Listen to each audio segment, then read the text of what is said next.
Applied Culture Studies, which offers around 430 seats. That is the intake this year. So that's what it is at stake. And School of Sanskrit and Indic Studies, which offers about 20 seats. So 450 seats in all.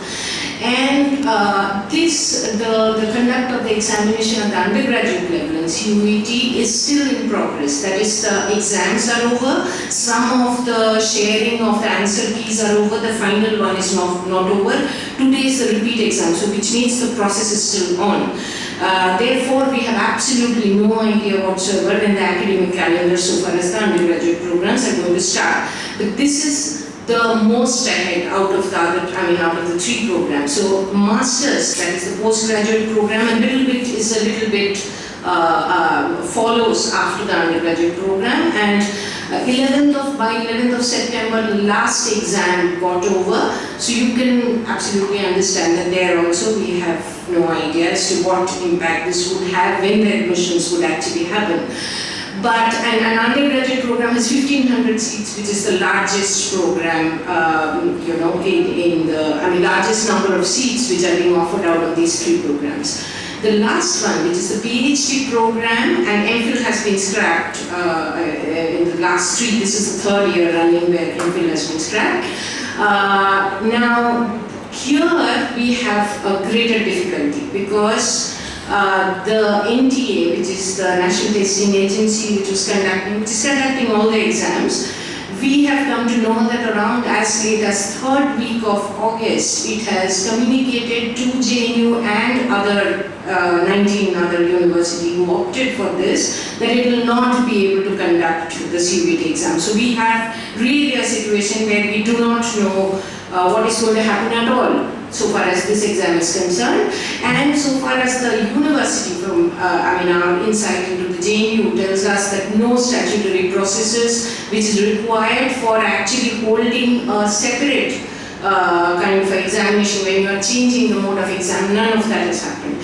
So we're really looking at a situation where we do not know anything and where there is likely to be a lot of losses. So if you look at the table which accompanies, it actually will tell you the number of hours which are lost. If you look at the second column, it will tell you these are the number of hours lost as on 12th of September, that is today.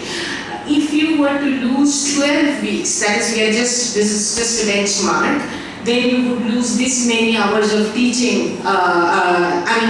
Losing meaning this is the time that we could have taught and we are not teaching at this point of time. Now teaching should have gone on. The next slide, please.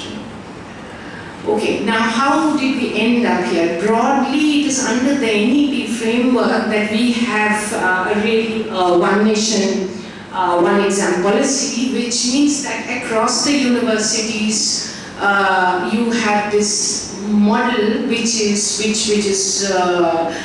the same. So the lot of the diversities, currently how it has been conducted, the diversities across the universities, really there is no way to account for that or take that into account.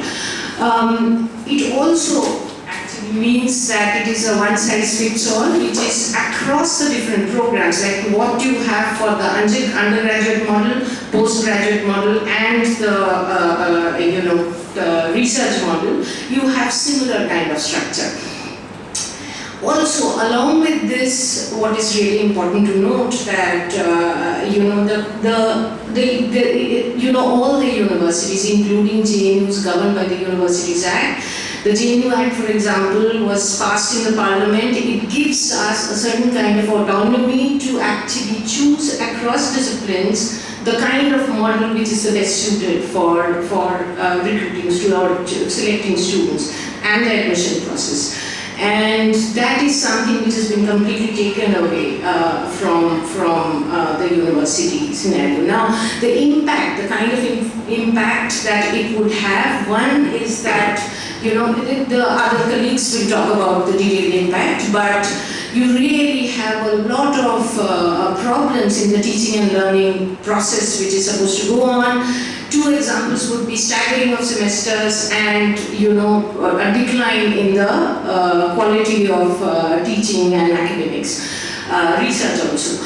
And the second point is there would be an avalanche effect. That is, if you have a delayed admission 1 year, then next year that it's likely to follow from there, really. So even when the NTA could conduct the exam, there is likely to be an impact of the current delays on the future programs. So what I think we would be talking about, and you people can ask questions at the end, but our colleagues will detail this, is that we do not feel the CUET kind of a model is something that is in its current form at all acceptable to any of us. So I will now invite Rohit to continue. We are starting on the MCQs now.